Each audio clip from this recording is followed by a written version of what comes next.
Hey there, everybody. Welcome back to another episode of Kickback Comics. My name is Antonio. My name is Ben, and y'all are listening to a comic book podcast By two guys who have not read a lot of comics, but are looking to get involved, become kings, run a nation, and handle a crazy revolution.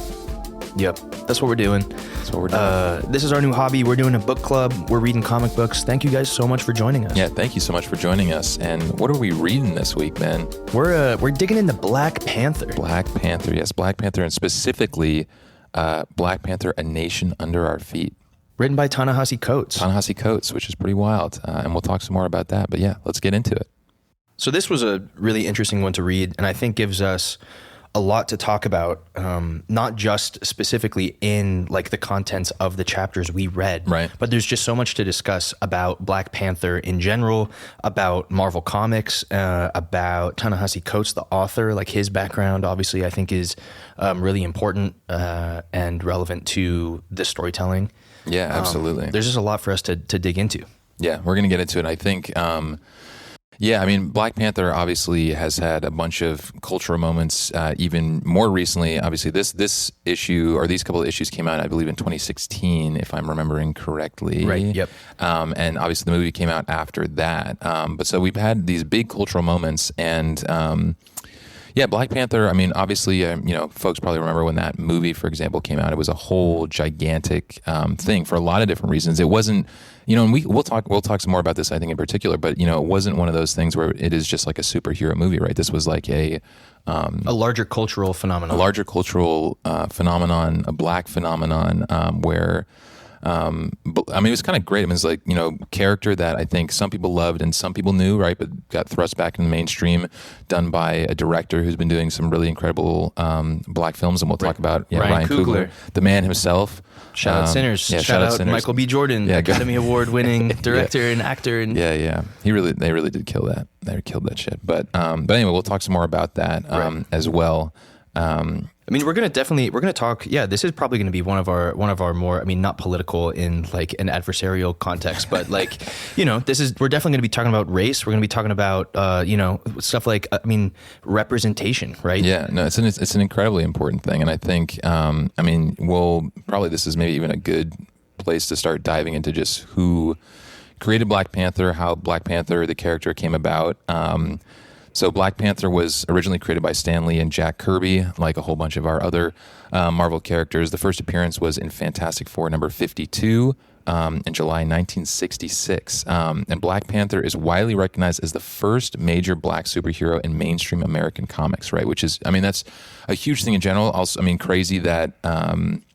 I mean, I'm trying to think of like our date of comics, because I mean, what's cool about this in a way is that, over the run of like comics going in the first place, obviously we've talked about, if you go back to our first episode for any listeners over there, right, we comics in different forms have existed for a long time, but for like going like back to Egyptian hieroglyphics, this type of visual storytelling has existed for a long time, right? But it's cool to see that in American comics, right? There's as we start going into these like golden eras and things like that, it was something that because of the timing, and we'll talk some more about that as well, like came about, I feel like, as far as American comics go, earlier than you might expect it in their whole trajectory, which is kind of interesting. Which is actually, I mean, in some ways admirable, right? Like this, literally the historical context, this was all happening in the 1960s, right? The mid 1960s. So it's smack dab in the civil rights movement. Right. People are really, in America having like serious racial conversations in a post Jim Crow America, trying to like,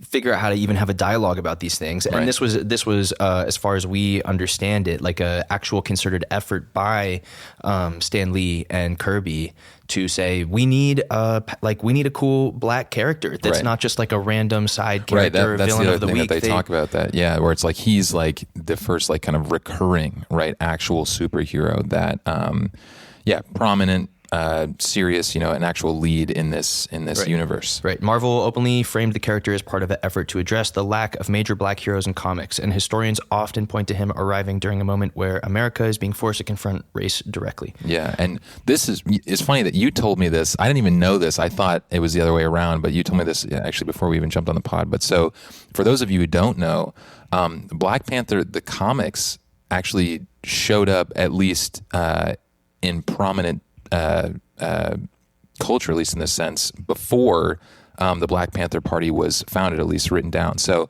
the Black Panther comics debuted in July 1966, and later that year, the Black Panther Party was founded.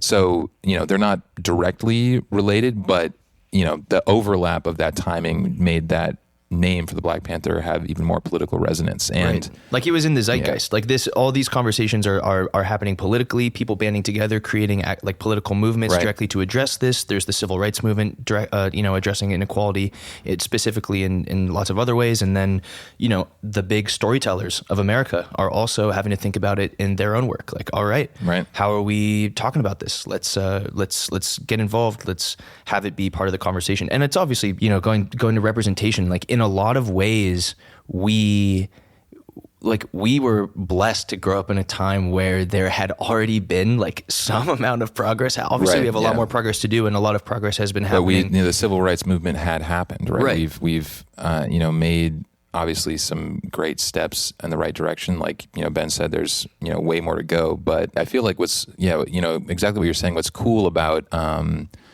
growing up, I think, a bit in that time is that there was. It's funny because like the early 2000s and stuff like that is both a place of like really cool stuff going on and also like really terrible like I feel like for when it comes to like celebrity stuff and how the way that they talked about people and bodies and things like that was crazy. But for sure, we got some amazing like for example, one of my favorite movies at growing up and even now as somebody who's mixed race is Mulan. Right. And like that. I think that was the first VHS movie I ever got given, bro.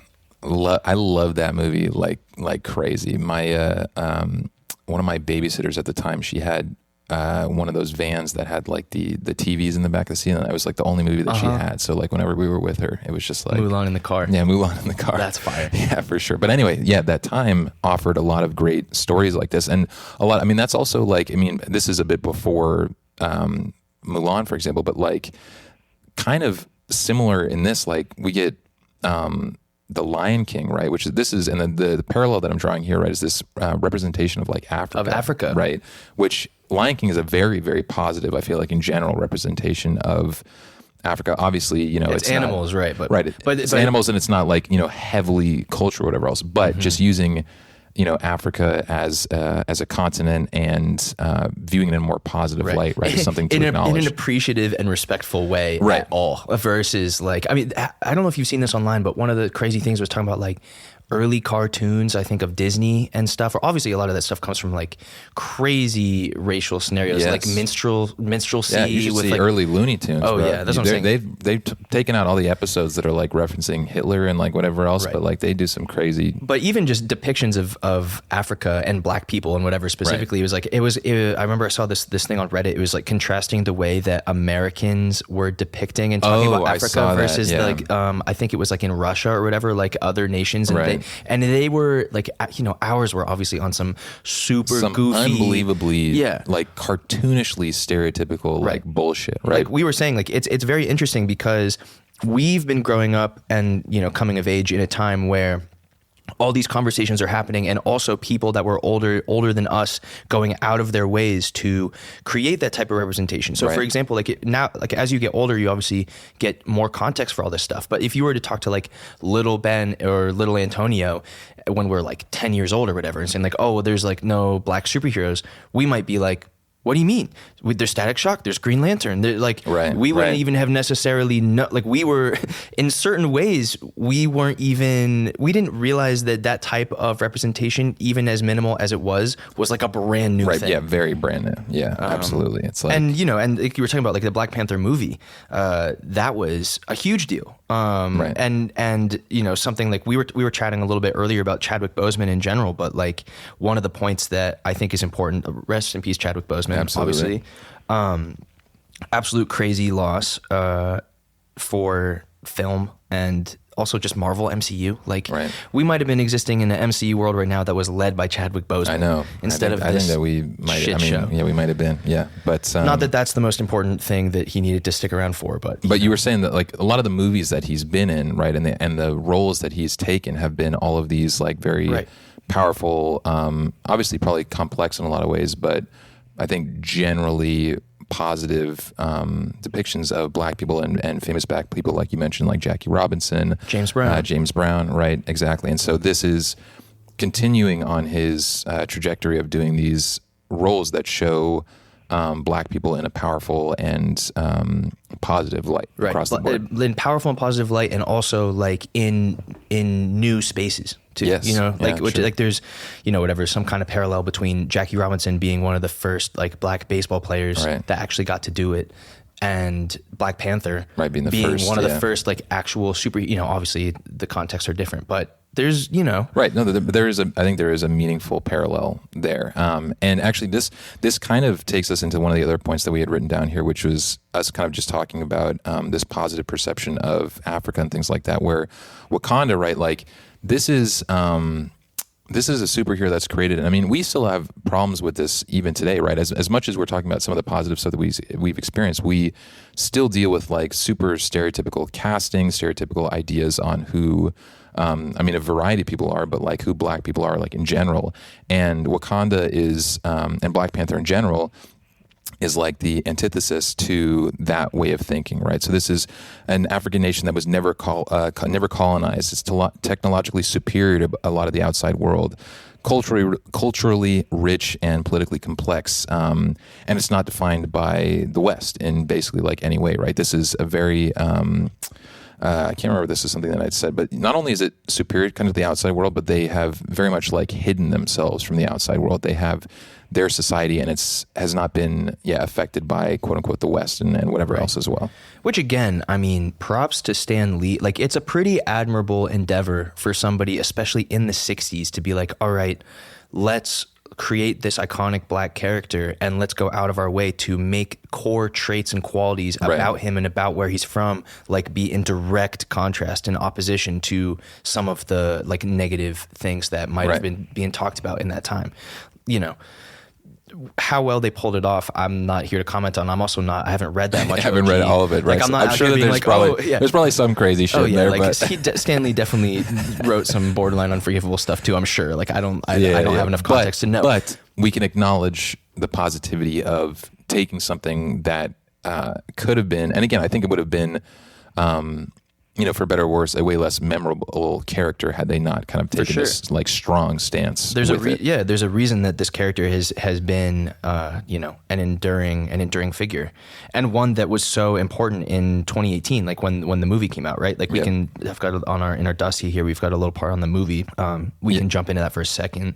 It's like, you know, Black Panther came out in 2018, directed by Ryan Coogler, starring Chadwick Boseman, and it, you know, was a mass global cultural event. Yeah, it was huge. I mean, it's kind of crazy thinking about it now. I mean, this was also, again, like kind of another, it's funny, I didn't even think about this when we were talking about this before, but this is another kind of like perfect moment type of thing where it's like the comic is coming out in the midst of like the civil rights movement, and this movie's coming out in the midst of a whole other, like, I mean, not exactly, I guess it kind of is still to a certain extent like a civil rights movement, but a huge black movement of the 2010s. It's like our current most recent manifestation of, I mean, which is another thing I want to talk about later when we talk more about Ta-Nehisi Coates, but it's kind of like this whole thing, right, is like progress, quote unquote progress, is like, it's, you know, for another film reference this year, like it's one battle after another, you know what I mean? Yeah. Like it's literally just like all of these generations, like us now currently doing this too, like making as much progress and pushing things in the direction that we believe it should be going. Right. And that needle doesn't move. A lot of people, you know, there's like the quote, it's like the arc of history bends towards justice, right? Which may be true, but at least my take, the only reason that's true is because people are willing to push it in that direction. And absolutely. In small ways, you know, some people dedicate their lives to it. The very least we can do is make sure that we hold ourselves and our groups accountable in small ways, being willing to have conversations, being willing to learn and listen. It's another thing just to acknowledge, like, it's, just like having conversations about race is something that some people find so difficult, right? And is such and I guess understandably so to a certain extent, especially depending on where you come from and how you grew up and things like that, right? But it is just one of those things where it's like it's an important thing to do, even if you are like nervous about it. Everybody's mileage may vary or whatever, but it's like, do you know what I'm trying to say? Yeah, no, I totally understand what you're saying. I mean, I think that, the core of this, right, is that it is like just an important thing to do. And I mean, there's a million things I could say on this, whatever else, and, growing up mixed race and things like that. But, having these conversations and like you said, people being willing to listen, people being willing to learn and just be open to another way of thinking, right? It's just an important thing. And so, what we saw, again, this film came out during kind of like one of the heights of like Black Lives Matter and a bunch of stuff there. And so, interesting parallel that we can kind of draw between when that came out and when the original, Black Panther came out as well. For sure. At the time, it earned 7 Oscar nominations. It won 3 Academy Awards, including a historic costume design win for Ruth E. Carter, who later won again for Wakanda Forever. There you go. So again, and the costuming, I mean, just like actual African patterns and colors and context. Like, I think what I understand, like Wakanda is like the way that they went about it is it's like a big melding pot of all these different, a bunch of stuff. Yeah, all these different actual these characters are going to be dressing inspired by these guys from Nigeria, and then these other guys are inspired by stuff from South Africa and whatever. Right, very, very true. And you know what? We're not even going to have time to get into this like crazy, but also the music, right, that came out of that. Oh, yeah. I mean, not only the music in that movie, which was amazing, and shout out to Ludwig Göransson. Yeah, Ludwig, my guy, bro. If you ever hear this, just know that I appreciate you.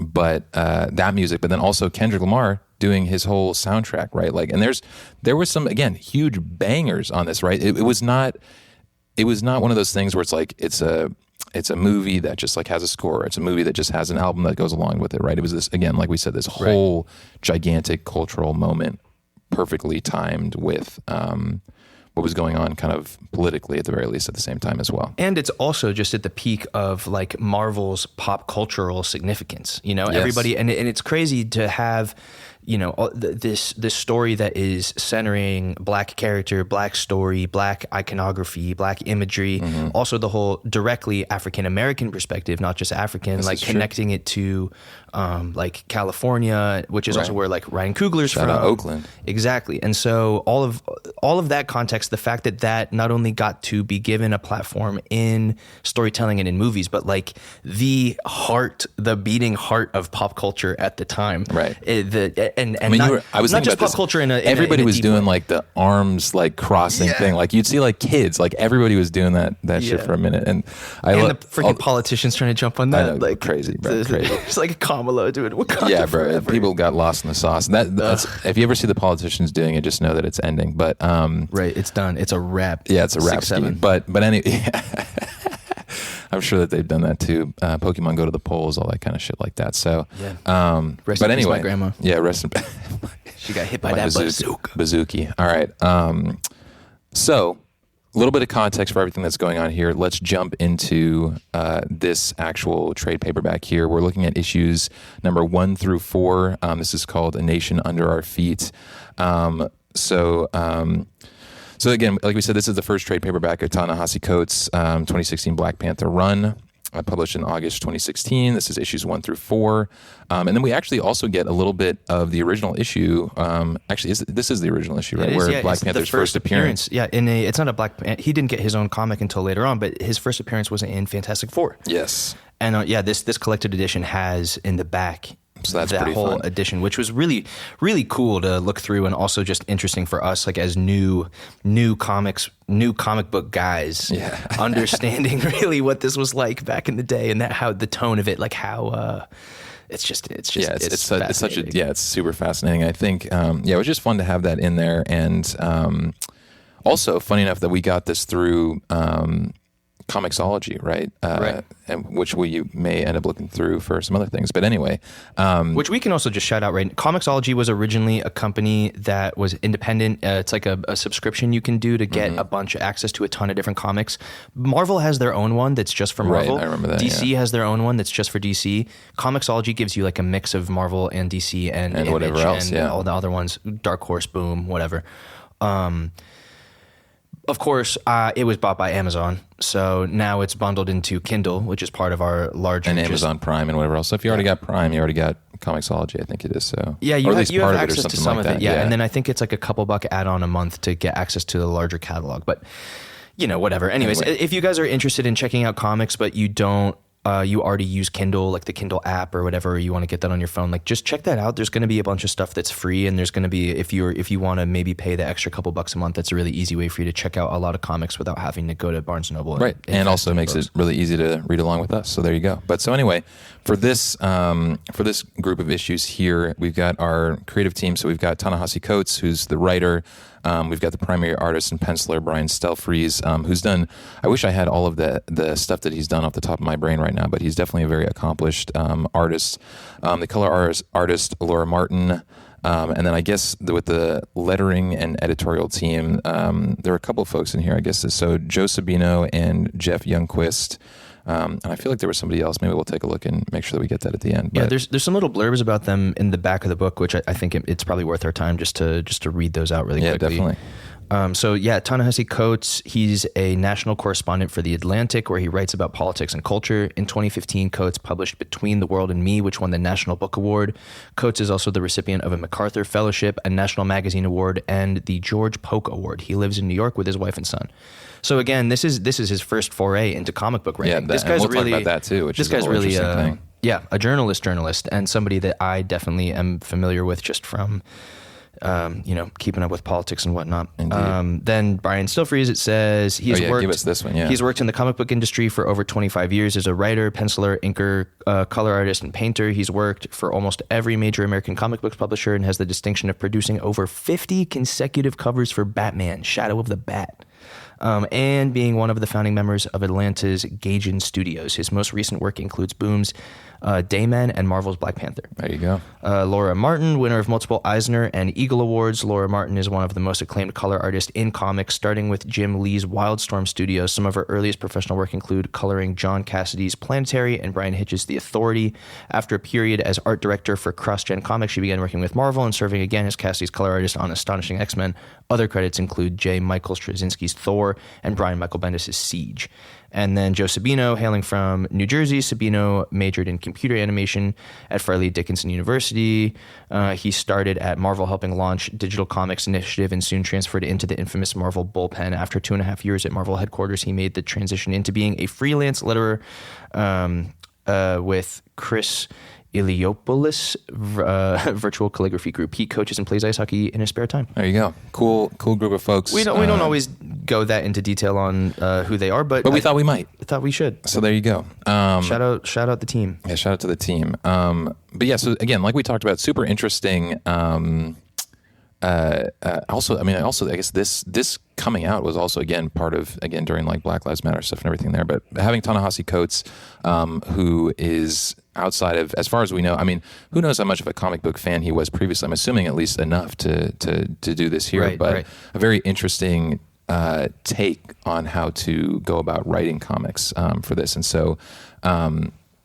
One of the things that we have written down here is that it's, at least in these first couple of issues, right, it's less kind of standard superhero comic and more like this kind of political, what do we have? Political crisis story about rulership rebellion, Wakanda believing in its king, all that kind of stuff like that. So really interesting take on this kind of story so far too. And this is one of the many, I guess, Black Panther #1s that there have been over time. So maybe actually this is the time for us to talk about the Marvel continuity just a little bit. This is our first, as for Kickback Comics, this is our first foray into Marvel's actual like Earth 616 official continuity, which basically started with Fantastic Four #1 in 1961. And that's one of the crazy things about Marvel, and one of the really difficult barriers of entry getting into comics in general is anytime we're going to pick up a comic like this Black Panther story, it's basically a couple chapters in a story that's been happening since 1961. Uninterrupted. Yeah, right. Which is nuts. Some people, that is what they love about it, and is really important to them. And that larger continuity, the fact that all these different stories interact and affect each other and have ongoing connections to stuff they may have read 20 years ago. That's a really cool thing. Also for new fans, new readers it can like be a us. little bit daunting sometimes. And I think, we'll talk about this again, like we said, maybe a little bit as we start going through the actual issues themselves. Right. But I think that there was, at least for me, a little bit of a feeling of like, whoa, like there is some stuff that I just like maybe don't know, or, am kind of have like a proxy to, but don't. Yeah, you were not alone in that. Yeah. So, but we'll talk some more about that. But yeah. So in conclusion, the way that they try to make jumping on access points is sort of two ways. One is by doing little side stories that are like their own little standalone universes, which mostly is what we've interfaced with. Like when we read Spider-Man Married with Kids or whatever it was called. Yep. That's like a new ultimate, Spider-Man, right? Yeah. It's like a side universe, not the main one, right? And then also when we went into DC, we read Absolute Batman, Absolute Wonder Woman, Absolute Superman. Same thing. They're like these cool, new, interesting interpretations that are off to the side of the main continuity. Right. So this is our first time getting in the yeah, and it's interesting. So we'll talk about it. It's cool. But so I'll read the summary here. So Wakanda is in political turmoil after years of war, outside pressure, and internal damage, and T'Challa finds himself ruling a nation that is beginning to turn against him. A revolutionary movement called the People, led by Tetu and amplified by Zenzi, sparks unrest across the country by channeling public anger and trauma. At the same time, former, what is this? It's the Dora Milaje members Ayo and Anika begin moving in a more radical direction, while T'Challa struggles to hold together a nation that no longer sees him as unquestionably legitimate. Rather than opening with a kind of like simple villain conflict, the book sets up a deeper question, which is basically, can Wakanda survive in the way that it is right now, where, we've seen this, like when I think of like Wakanda, whatever else, it's this, again, strong, like very unified nation that has the Black Panther basically at the helm of it, and it's very strong. But in this story, it's a bit different than that, which is very interesting. Right, we're seeing it on the back foot, which is crazy. I mean, for us, right, jumping in, it does its best. Like they do their best. The team here, creative team, do their best to give us a little bit of that context and everything. But just from after finishing reading it, I went and researched this, and this definitely is like, this context is coming, like this story is starting directly after a bunch of large scale conflicts, like one with a whole arc involving Doctor Doom, Wakanda being drawn into global and cosmic events, internal strain on its own political system. I guess there was a whole Secret Wars event in 2015, which was a really big deal. So this is literally Black Panther is picking up the pieces of a whole bunch of crazy shit that went down right before this story. Right. And we don't, I haven't read any of that. You haven't read any of that. No, so we just had to do our best. To kind of piece it all together. Right. But which again, tying back, I just remembered the final thought of when I was trying to set up context for Marvel's main continuity, right? I said one thing they do is create these side standalone universes. The other thing they do is basically reset to #1 issues. Like first issues. And so like Antonio was setting up before I jumped in, this is Black Panther #1, right, which is from 2015 or 2016 or whatever. Right. Black Panther #1. In the back of our this collected edition, they showed a bunch of other times where Black Panther was not exactly rebooted. I think that's maybe the wrong word, because the continuity isn't changing, but they sort of say, okay, they're signaling to the readers, This is another jumping off point. Yeah, this is a point where you can start reading the story and it's not going to matter maybe as much. Enough context to be able to read it without having read everything that comes before that. So there's a bunch of previous #1s. Here. Yeah, the first Black Panther #1 was in 1977. There you go. The next Black Panther #1 was 1998. The next Black Panther #1 was in 2005. That's interesting though. So it also shows that, like, because again, this was 66 or something like that when the first one came out, right? So it was 11 years before he got his own thing, which is also maybe kind of acknowledgement of some of the conversations that we were having before, where it's like, again, amazing that this superhero comes in, right? But we also see that, like, unlike maybe some other superhero characters who are popular and jump in, right, he doesn't get his own, again, issue number 1 until 11 years later. So that's an interesting kind of side part of that there. But it does add to some of the significance of what we're reading, just in terms of, because this is signaling to us that, okay, this is Marvel is sort of planting a flag in the ground, being like, this is an opportunity for you to come check out Black Panther. We've got a brand new author. We've hired this political figure, political journalist. We're going to see his take on it. So you can sort of see how this is analogous to some of the stuff we've been talking about before. Yep, exactly. So to get into this,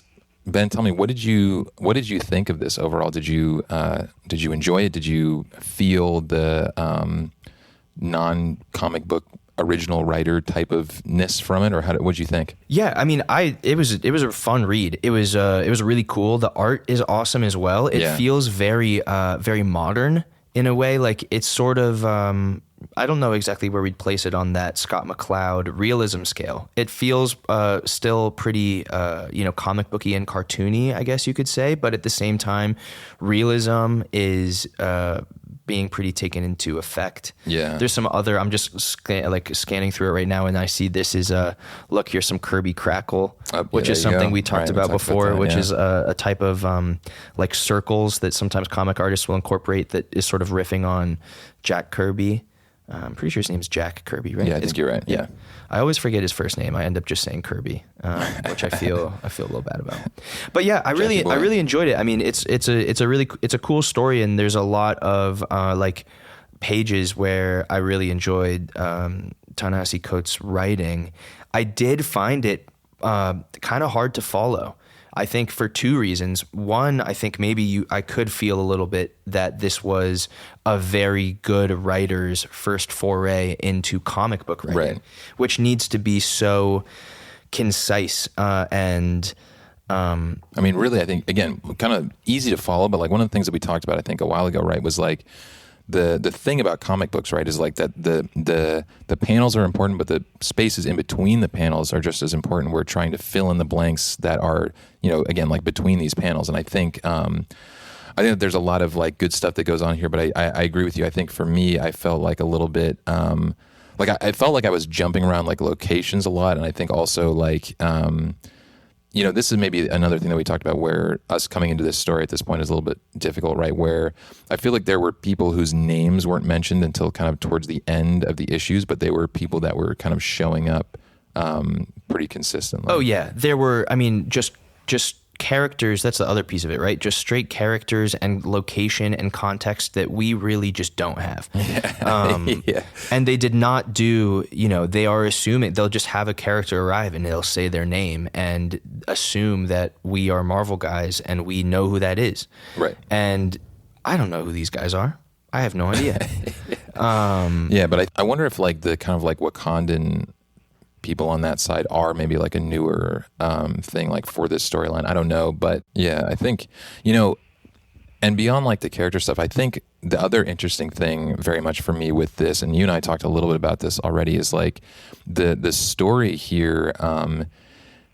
It's not cut and dry superhero story, right? It's not like, this is a great kind of the first issue, right? We start seeing, and I honestly didn't even fully contextualize what was going on in these first couple of pages until I had read the rest of it, right? But what we basically witness in the first couple of pages is T'Challa, Black Panther, standing on this area called the Great Mound, which is, I think, one of the founding places of Wakanda.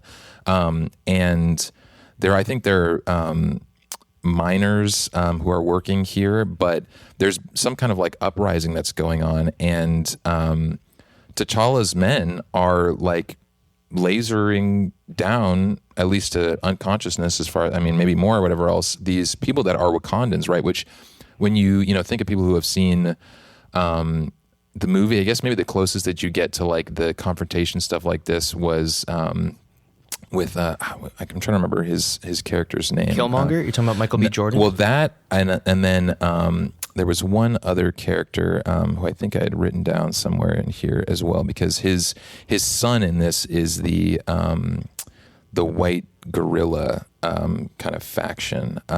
Oh yeah, the guy in the yeah. He's the gorilla character. I'm blanking on his name as well. Yeah. He's really cool. He's like in opposition to them in the first movie, and then they win his loyalty. He's one of the people that's like trying to challenge T'Challa to be able to rule. They do like ritualistic trials of combat. You can challenge the leaders. Yeah, to become which is super interesting. M'Baku. His name, and that just came to M'Baku. me. His name's M'Baku. You're exactly right.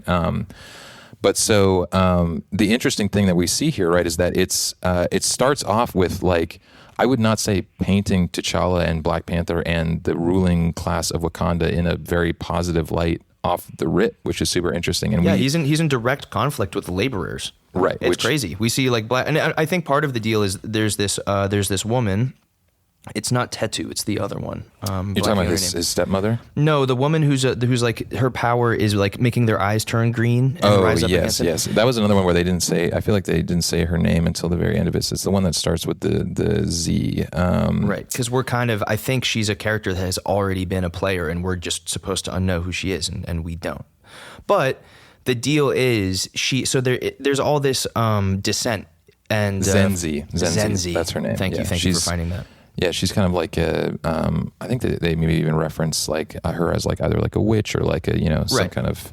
The angle that's cool for her powers, right, is obviously so T'Challa is Black Panther's fighting all of these people that are rebelling in like opposition to him, and all their eyes are glowing green while he's fighting them, right? So it's like this sort of mind control thing, but the writers are having it be way more nuanced than just like some witch controlling. It's not just simple mind control. It's like they call her like a revealer, right? It's like she is bringing the intense feelings of the people that she interacts with to the forefront, right? And these may be feelings that they already have, right? This resentment towards monarchy, this resentment towards the ruling class and things like that. We're starting off with like almost like police brutality in the beginning, coming from our like hero, Black Panther, and then the kind of quote unquote bad guys who are at least opposed to T'Challa in this are people that are from Wakanda. They're from a specific region, the Njandan region. I think this is like when I was looking, that's like the southeast or the northeast. But there's a map in the back that was helpful. But so basically the villains are people that are Wakandans, right? Like normally, like if you think about Black Panther, it's like okay, the people who came and like pillaged like African communities and things like that, right? Those are like the overall villains, and the people who are colonizers, right? That's the thing. And now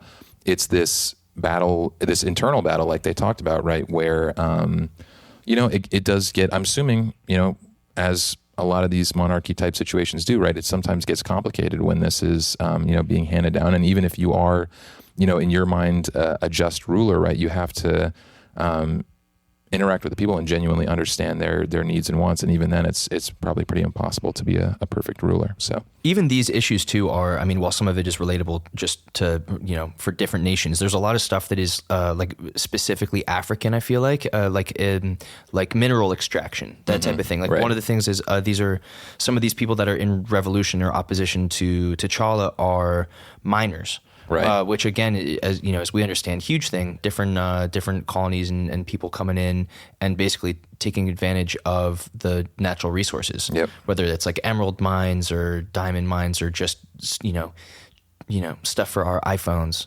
Like there's a lot. This is an ongoing issue. It's a historical issue in Africa and an ongoing issue in Africa of people in power just pillaging out valuable resources.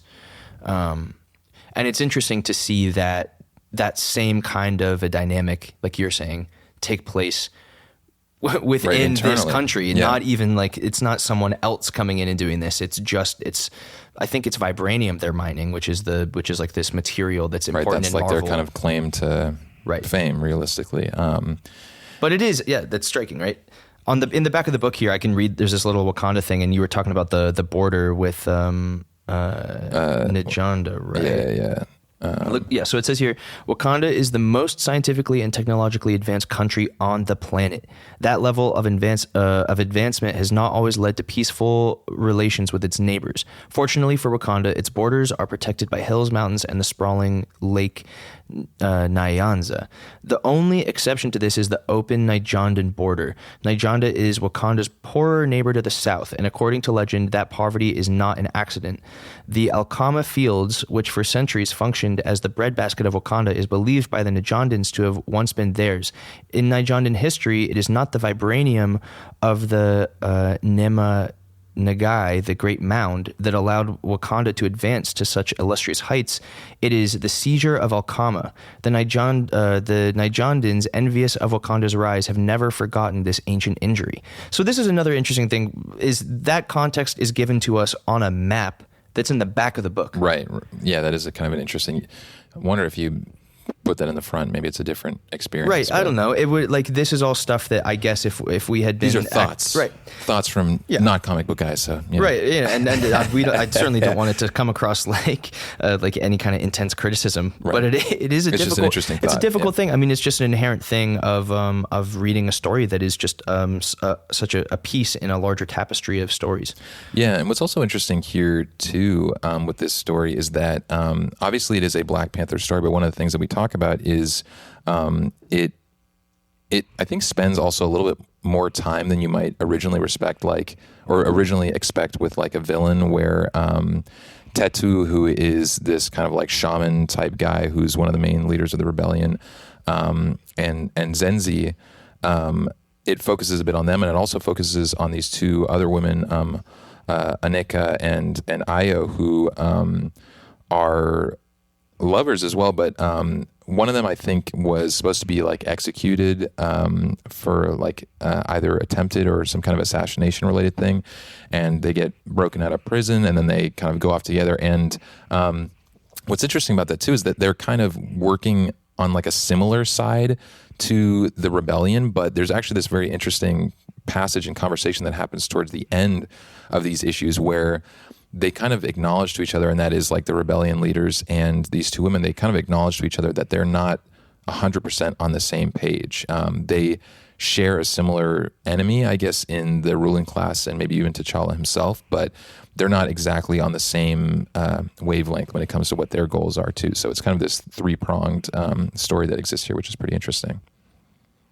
Something that happens in the storytelling a lot in this comic too is that I think is part of the way that Ta-Nehisi Coates is going about writing the story, and his collaboration with the artist as well, is they'll sort of have T'Challa doing an internal monologue that gives us context for like Wakandan history or right. T'Challa's family history in general, and then that will sort of just be monologuing over panels of him doing like action. So like this one the chapter action stuff is like very much, like you said, it's like monologue based action, which is interesting. But it feels like the two things maybe are more disconnected than they need to be, because there's not like it's not exactly telling the story through the action beats. It's just we're watching T'Challa do action beats, and then over top of it reading. Like an example for this, like he says, "When I was a boy, my uncle Sion ruled Wakanda in my stead, and when I was of age, he stood aside, and I was crowned. He did this happily, too happily.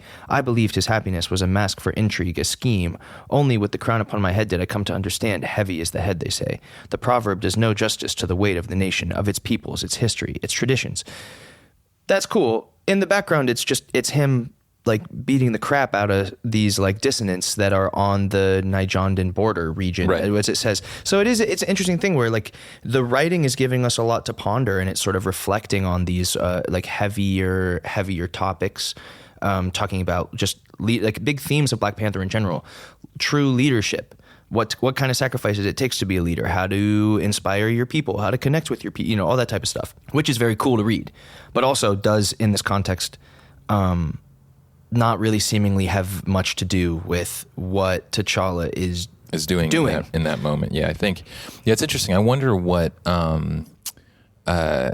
Ta-Nehisi Coates' main like reference point is for this kind of thing, because it's like I wonder if they're like, you know, if you thought of this like a movie kind of context, does that make more sense having like some kind of voiceover during like the action or something like that? But you do get some really great lines out of this stuff as well, to be clear. And like one of the things that's interesting in this kind of first or one of these groupings here that Ben was just talking about is one of the quotes is T'Challa remembering his uncle saying to him, "Power lies not in what a king does, but in what his subjects believe he might do," which is also interesting because, you know, there is, I think, a positive spin on that. But I think when you first hear that, it sounds more negative to a certain extent. And the way that T'Challa kind of talks about it is that he kind of hides away a certain part of his power to keep the mystique of being this super, super powerful person, and maybe even beyond person. And, you know, what he says is so some amount of my might I've kept from the world, allowing legend and myth to fill in the gap, right?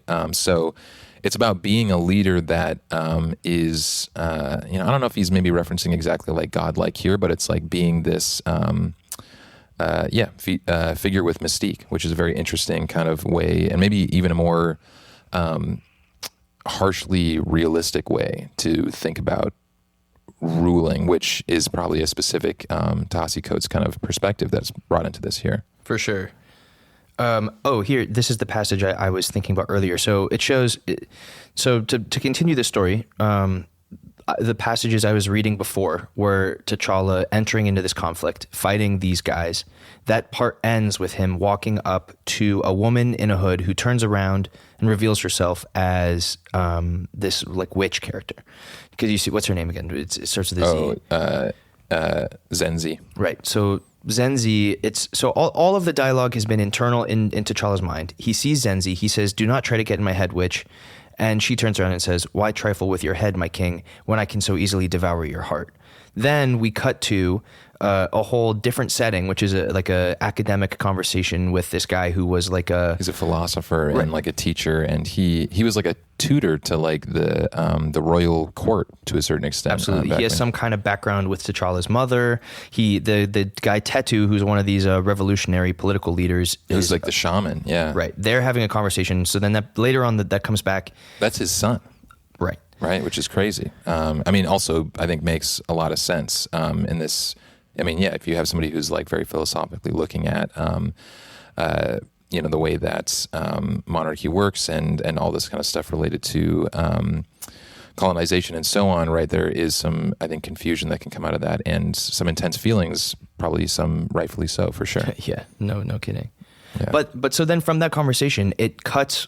Like Antonio was saying before, sort of jumping around from location to location, it cuts directly back to T'Challa in combat.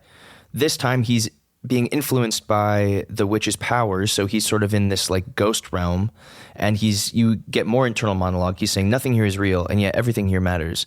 That a thing is unreal does not make it untrue. You know, basically he's realizing what her powers are, and he says, "I was wrong. My enemy is not I was wrong. My enemy is not a beguiler, but a revealer. She brings out of all of us the awful feelings that we have hidden away and makes them manifest. So I know now that this is who I am: might, shame, rage, and now they know too." So then it cuts to the basically aftermath of his battle, where he's, you know, beating the shit out of all these thugs or revolutionaries or whatever, depending on how we're framing it. Right. In his mind, they're thugs. And then it's showing all these older men, women, and children sort of standing around. And he says, "These men are responsible for crimes against your country. They will be brought to justice. Your king will provide for you." And the kids turn away and are like hugging this woman. And she says, "These men were providing for us." Right. Which is I think that's, you know, again, as far as like revolution and things like that go, is a very real sentiment and story, right? Where it's like, you know, we've been disenfranchised within this situation in whatever way, and these people who are viewed as either, you know, intense, violent, whatever else, right, are providing for their community in one way or another, and there's a safety that they feel with those people, however dangerously they may be viewed, right? They are safer than the alternative in this case, which is interesting. Like, it's all well and good that you're our king based on, you know, your ancestry and whatever, but these guys you just beat up were the ones feeding us. It's pretty, there's, it's, and so again, I think this whole chapter or this whole passage that we are examining right now is very representative of, I think, some of the like really cool parts of this story, and also some of the more challenging parts. Is that like, it's the ideas that we're trying to examine are very cool. Yes. But it also feels, it feels like there's a little bit of a disconnect between those ideas that we're trying to examine and what's like the action and story beats that are actually taking place on the page. Right. I think that does make sense. And we kind of have a similar, again, thing here where we jump from that situation that he was in to Necropolis, the city of the dead. And I think that T'Challa here is kind of channeling ancestry, thinking of his sister Shuri, who, in this iteration, she's dead as far as I know, I believe in this. I mean, they end up describing her. They say Queen Shuri did not live and Queen Shuri did not die, which is an interesting thought. I mean, and that may be just because of the spirituality of the situation. Right. But well, I think we have these chapters where I think we see Shuri in right, in like maybe in Black Panther. Oh, the Djalia, the plane of Wakandan memory. Yes. So it's like the Wakandan afterlife or right, whatever. Exactly. So I mean, we can assume that she is. We can assume dead, she's dead, but maybe isn't permanently going to stay that way. Right. I think actually this jumps into kind of one of the next interesting little passages again, where we have the kind of this monologue, but we get it from Tetu's perspective, right? I kind of love. I wrote this, and the way I described this when I was reading it is it's kind of like a poem, realistically, where Tetu is thinking of this, and he says, well, this is interesting. I can't even honestly discern whether or not this is like his internal monologue or if it's something else. I think it is his, but anyway, the text is, once when I was tree, African sun woke me up green at dawn. African wind combed the branches of my hair. African rain washed my legs. Once when I was tree, flesh came and worshipped at my roots. Flesh came to preserve my voice. Flesh came honoring my limbs. Now flesh comes with metal teeth and chopping sticks and fire launchers, and flesh cuts me down and enslaves my limbs to make forts, ships, pews for other gods. Now flesh laughs at my charred and beaten frame, discarding me in the mud, burning me up in flames. Flesh has grown pale and lazy. Flesh has sinned against the fathers. Now flesh listens no more to the voice of spirits talking through my limbs. If flesh would listen, I would warn him that the spirits are displeased and are planning what to do with him, but flesh thinks I am dead, charred, and gone. Flesh thinks that by fire he can kill, thinks that with metal teeth I die, thinks that all the voices from root to limb are silenced. Flesh does not know that he does not give me life, nor can he take it away.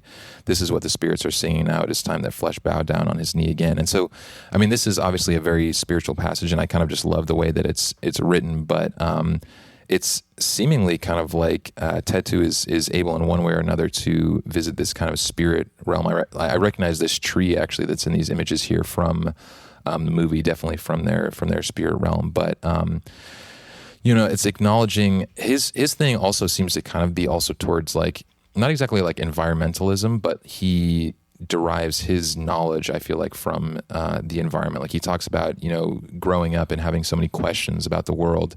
And he kind of couldn't answer those questions with people, and then takes this kind of wilderness expedition and then comes back with powers, realistically, but also kind of the answers to his questions. So this is talking about how, the earth and to a certain, I think it is kind of like the earth and the resources and everything like that. Flesh thinks all of these things can be taken and destroyed and owned by flesh, but it is not. And it is time for flesh to bow down his knee again, which is pretty interesting. So, yeah, the writing's great. It's very, I mean, and it's always cool to have nuanced and interesting villains that have their own perspective. We get some insight into, there's validity to their perspective. It's not just, here's some diabolical, laughing, Joker type guy that obviously the heroes need to be in opposition to. It's it's a much more complicated scenario. So it's maybe we take for granted sometimes. I think that is definitely true. Take for granted in media. You know what I mean? Yeah, I know what you mean. It's very easy to have, this is bad guy, this is good guy. Yeah, and so now, I think one of the other again, interesting parts of this as we get kind of towards the end here. And this is, I think, another example, not to be that guy, but I think another example of like jumping around, I think, quickly, is that we have these moments where Black Panther ends up confronting Tetu and Zenzi, and I can't even tell. It's like he like blasts her away, and I don't know if he knocks her out or kills her, but it seems like the other guy almost has to revive her later on. Yeah, but I think he knocks her out. Right, but we see this whole kind of shaman situation, and T'Challa is talking about how it says one of the internal monologues things is, my child is dying in front of me, right, in a reference to the country. Yet my country is falling before my eyes. And then we jump to, I think, part of the storyline with the other two women, and the kind of like white guerrilla tribe, which is basically the son of M'Baku. And then we jump around. I wanted to ask you actually specifically what you thought of this. There's this little moment on, I think, what page is this here for us? 73 in mine, but this moment here where there's a father and daughter out, kind of again looking seemingly in the spiritual realm. This is kind of a continuation of the poem from before, where it says, when I was tree, my ancestors slept in my outstretched arms. African soil nourished my spirit. African wind combed the branches of my hair. Once when I was tree, African rain washed my limbs. African sun woke me up, green at dawn. And in this moment, it's like these two characters that are kind of, they're dancing in the rain. So there's some kind of like positive feeling that it seems like either the revolutionaries are feeling. And I think that is what it is. They're collecting more people, right? Mm-hmm. And so they're seeing the tides change, or feeling some kind of tide change. And I think, one of the things that we jump into in the next issue is that, how that kind of weighs on T'Challa as well. And I think a cool thing about this is emphasizing the connection to Africa, like the continent. Yes. It's and being nourished by her soil and her spirit and her rain, all that type of stuff, like connection to the earth, not just to the ruling class of that earth. Right. I think is part of what's trying to emphasize, and I think works. Yeah. Here's another actually question for you. And I don't even know if I let you answer the last one, but this one here, the guy that has no one man written on his chest, do you recognize who that is? I have no idea. Yeah, so this is another one of the things where we're like trying to figure out, because there's this really, I feel like supposed to be like powerful moment where they're like revealing this character that's like kind of cloaked. I can assume it's Killmonger. Right, that's kind of what I'm thinking too. It gives me that kind of vibe. But so that's the other thing, is that there's the kind of quote that they end up using in this rebellion is no one man, right? And so it's, maybe the concept of democracy going against monarchy, right? Or some kind of form of that, which is a very interesting thing. And this is another moment where also we see T'Challa is like the one who, I feel like even in the movies and whatever else, when you see people in like the war room type situations or whatever else, right? It's like the evil people, right? But T'Challa is the one who's like having these meetings with his cabinet and discussing how they're going to deal with the rebellion and how they're going to do whatever else, right? And like you said before, there's the people from Nijanda, or the southern country that they border. That's a threat to them. They have the people, like the miners and everyone inside the country that are uprising. Then there's also the Dora Milaje. Right, I think there's the Jabari as well. Yep, there's the Jabari. Let's see, there's something it says here. The Jabari tribesmen and several of the Dora Milaje have sided with Anika and Ao. They have begun assembling communes, calling for elections, writing and enforcing laws. My king, this is not mere hooliganism. This is revolution. Yeah. Which again is and it's showing, raised these other people, renegades overran Mandala's forces. They raised the citadel of the Jabari forefathers and convened tribunals. So it's showing that there's rebellion. And this is not just like a small thing. This is like they're taking over like cities and things like that. And thing that's I think a really one of my favorite scenes in the book is this one that happens with T'Challa and his mom, which sort of comes just after. So it begins with them up like having a meal together up on this building, like overlooking the city on this crazy kind of, it almost looks like a diving board. Yeah, it does. But so this conversation is basically his mother trying to give him advice. Don't just put down this revolution violently, kind of, saying, let's see, some of this is worth reading. I mean, so much of this is worth reading, but let's read this passage here. So she's saying to T'Challa, When I first came to Wakanda, it was a fashionable time. The entire court was in the thrall of philosophy. It was believed that our advanced society needed to develop an advanced morality. You know your father as a warrior, and he was that, but he was also an enlightened man. He invited the seers into court. Your father believed in a new age, but the constant wars killed his faith. I suspect you know the rest. What it will tell you is that Changamire. Yeah, Changamire. What it will tell you is that Changamire was the most honorable of that lot. He was a tutor to me, personally, in Wakandan philosophy and its possible evolution. I grant you that we have not been in constant contact since the old days, but Changamire is not a revolutionary. He renounced violence.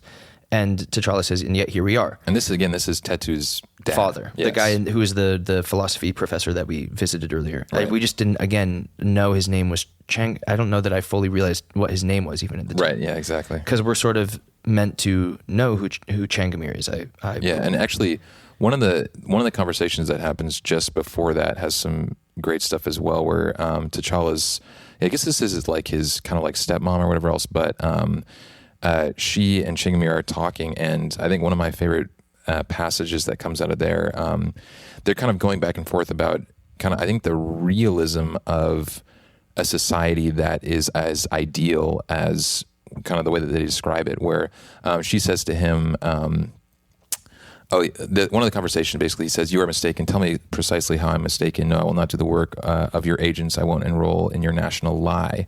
And she says, it is a lie, one that makes your life of philosophy possible. We studied a lot together, and yet in all our time, we never studied a single nation founded on truth or candor."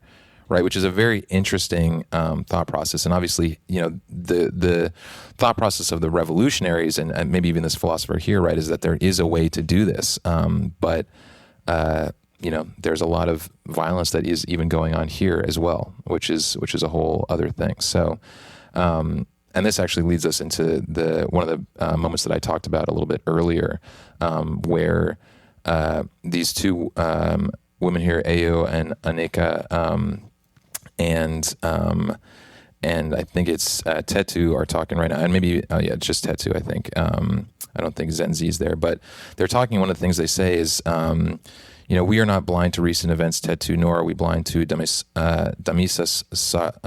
Sarkis. And actually, this is another interesting thing, is that there's two names that T'Challa ends up going by also as well. There's one that the kind of rebellious people are starting to call him, which is the one that I just said, which is this Damisa Sarki, which means orphaned king. Right. And originally they're normally called, I think the Black Panther is normally called Haruma Fall. And what's interesting is actually Tetu calls him that, but the other women don't. They call him the Orphan King nickname. But so anyway, they say, even in your eyes, especially in our eyes, we know who you are. We know of your battles with the king. We think you may well prove to be a true friend of our cause.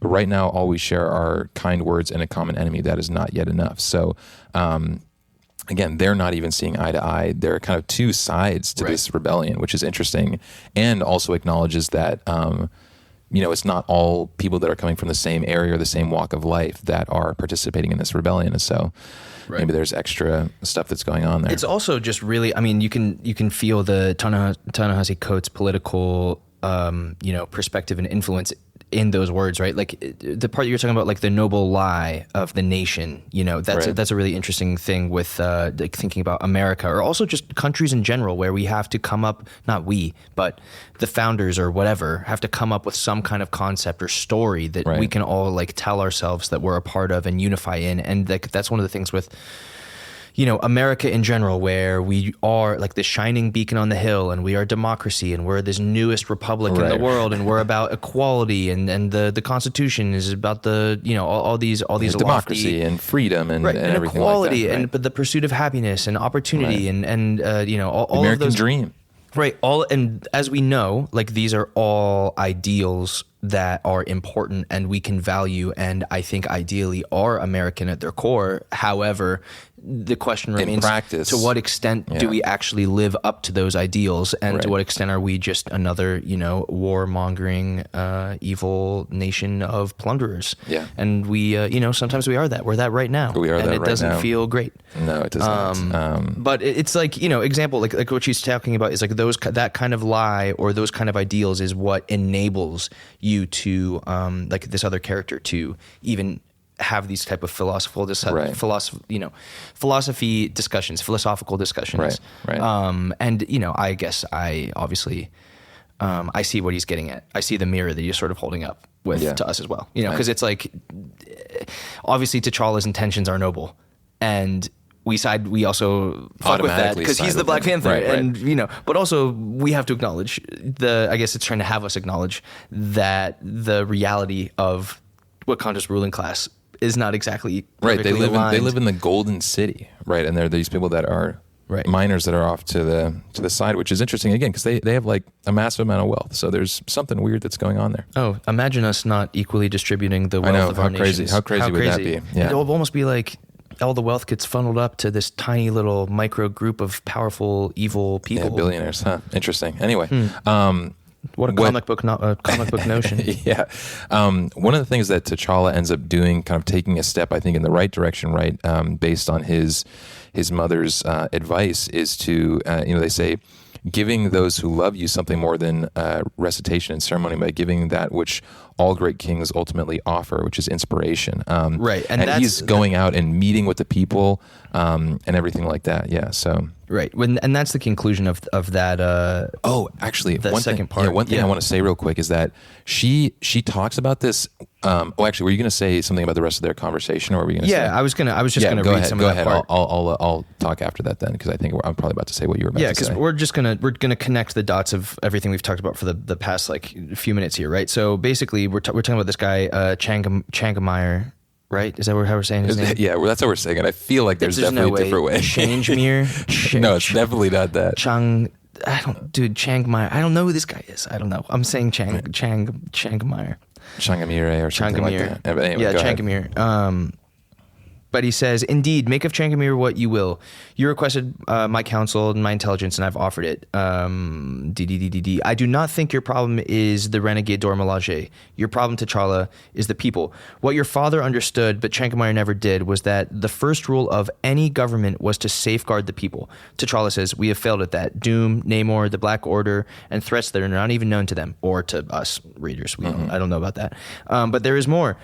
What Changamire understood and your father ultimately did not is that protection is not enough. Force is not enough.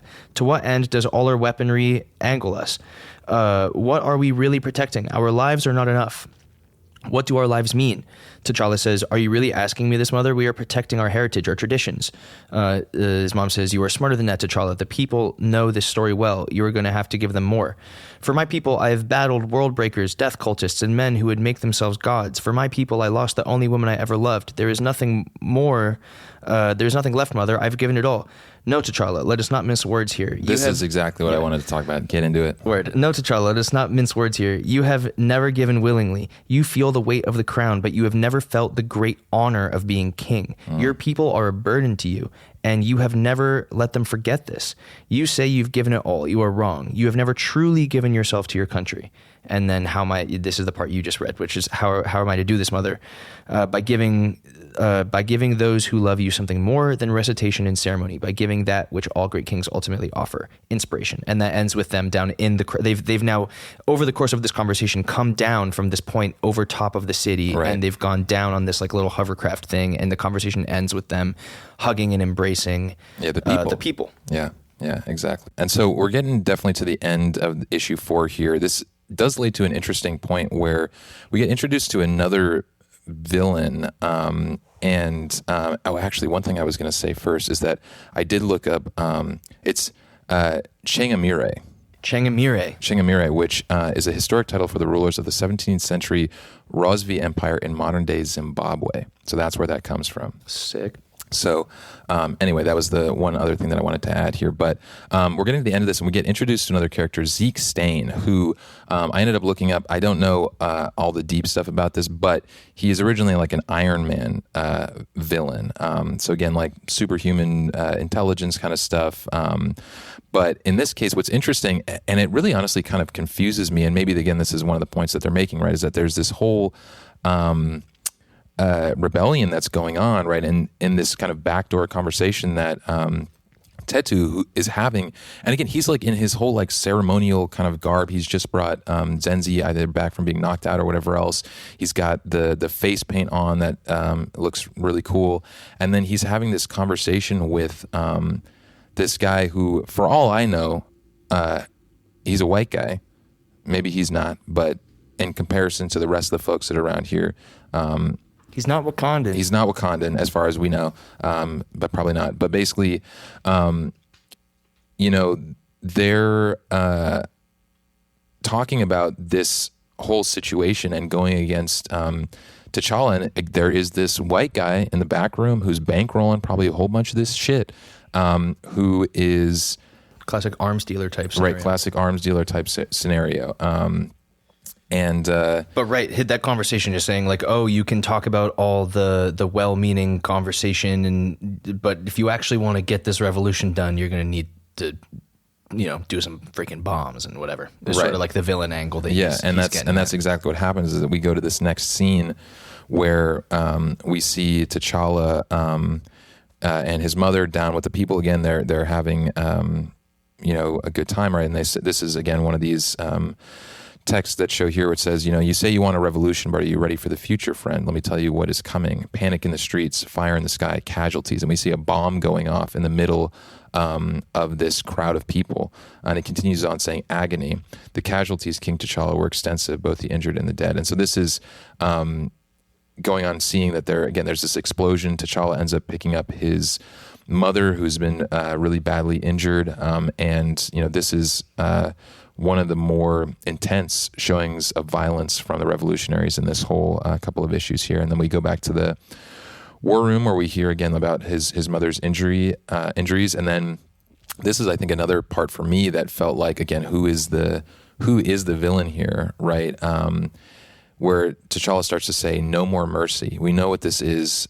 It is war, and war is our nation's trade, which is also kind of a crazy thing to say from a very isolated nation. But he goes on to say, it has been so for generations. We are Wakanda, and we will not be terrorized. We are terror itself.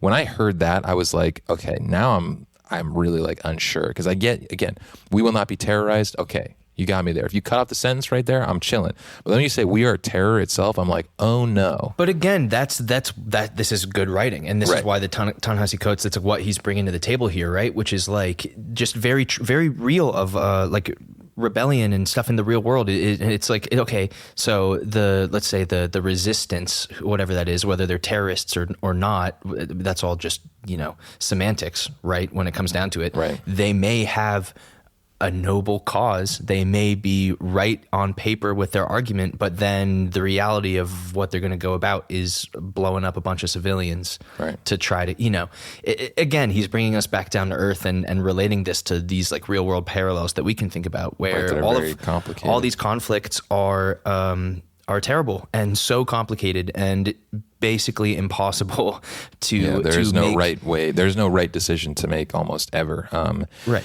And it's hard and it's confusing. And I mean, I think, it shows here that it takes even someone who kind of, some of the things that are talked about earlier is like, finding the way to control and compose your emotions. That's one of the pieces of knowledge that his mother kind of imparts on him as well. But we see here that T'Challa is like, I didn't even notice this first time I'm reading it. His claws are on the table and he's like tearing through the table with his fingernails, or the claws, I guess, in this case. And he looks, as he says that line, we are terror itself, he looks like scary. He doesn't look like heroic necessarily, or no. He looks just intense. Again, he had just, his mom had come to him and tried to appeal to him and saying, hey, T'Challa, we really got to think about the people, not just, and he was sort of open to it and went down and tried to embrace the people. And in this little moment, what it feels like to him is he went down and tried to embrace the people, and they immediately tried to blow up his mom. Right. And this is the very much like the, see, I knew this, a revisionist type of, but I knew this was going to happen. I knew, And now he's back in that war room with all this cabinet around him, and he's got the suit on. He pulls a mask up, and there's no, his mom is not in the room to be telling him to chill. Yep. Yeah, that's actually a great point. I didn't even think about that. Yeah, his mom is not there to temper his emotions. But anyway, that's about to be terror itself. Yeah. Crazy. So that's the end of issue number 4 here. Really interesting read. Like we saw, we talked about, and you probably heard in this episode. It's I think, idea wise, it's definitely like dense. And I think that, if we had even also the additional context of some of the stuff that had gone on with the other Doctor Doom or whatever else previously, I think it would be even more so. But I enjoyed this. I think for sure. We talked about, I think, some of the things that we felt, I think, a little bit more unsure about. And I think, but it is also, I think, just interesting for us to experience, like, this is comics as a medium, right? And you take somebody who's a great writer, and we see great writing in here, right? But it's a different medium, and that skill, right, is something that's being worked on. And I guess I don't know off the top of my head. I'm assuming that he wrote this whole maybe run or whatever. Yeah, else. He does. Yeah, which would be interesting to keep reading and yeah. So I I wonder how it develops, and I wonder how his style develops over time, right? Getting into that, because there's actually even like a little excerpt or blurb at the end of this with interviewing the artist, right? I believe so. Yeah, with Brian Stelfreeze, where they talk about, Ta-Nehisi is a accomplished writer, but hasn't worked in comics before. How's collaborating with him been different? And Brian Stelfreeze talks about it being fascinating, and that most established comic writers have a fixed style or methodology. And he's still evolving as a comic book writer. It's really cool to see him not only learn the language of visual storytelling, but also create new ways of doing it. That's another thing, right? Visual storytelling is not something that he's, as far as I know, right, has really jumped into deeply. He's like before. A political journalist. Right, exactly. But so, this guy also says, I think Marvel brought me on to help him learn the ropes, but I find he's teaching me quite a bit as well. So well said from Brian Stelfreeze for sure. And it's also, we've talked about this on episodes before, but it's one of the coolest things about the comic medium is like we have these, even in single stories or single timelines or whatever, we get so many different people's perspectives. Sometimes it'll switch between different authors. Sometimes it'll switch between different artists. It'll go back and forth. But like we've read stories before where it switches even just in a little 6-chapter chunk. It'll switch back and forth, completely different art styles. Yeah. Certain chapters will be one author, and then it'll hand it back off to another author before that arc of the story is even done for one reason or another. Very true. Which can be, I guess, in some ways can be jarring or can feel weird, but it's just part of the comic medium of which we are trying to learn about and participate in, and it's pretty cool. Indeed it is. But so this was an interesting read. I think, if you guys do end up doing this, reading this as well, definitely take a look also at the piece in the back, the original Fantastic Four issue that has the Black Panther in it. It's cool, again, like we talked about earlier, to just see the comic book style, not only the art, but the writing and the kind of voiceover. What word am I looking for? Kind of monologue-esque type of stuff going on. And how there's like an actual narrator. Narrator, yes. Yeah, that's what I'm looking for. And you can really feel the Stan Lee of it all, where there'll be the actual story going on in the dialogue, and then it'll say, and that, dear reader, is what we're looking at right now. Back over to Wakanda, where we see what T'Challa's up to. It feels so much of the time, which is super, super cool. But definitely take a look at that as well. It's interesting. We also get to see actually the evolution of the Black Panther suit kind of there too, because even in this original one, he's got like a cape. It's almost like a little bit Batman-y in some ways. Right, it kind of is. Ears. Yeah.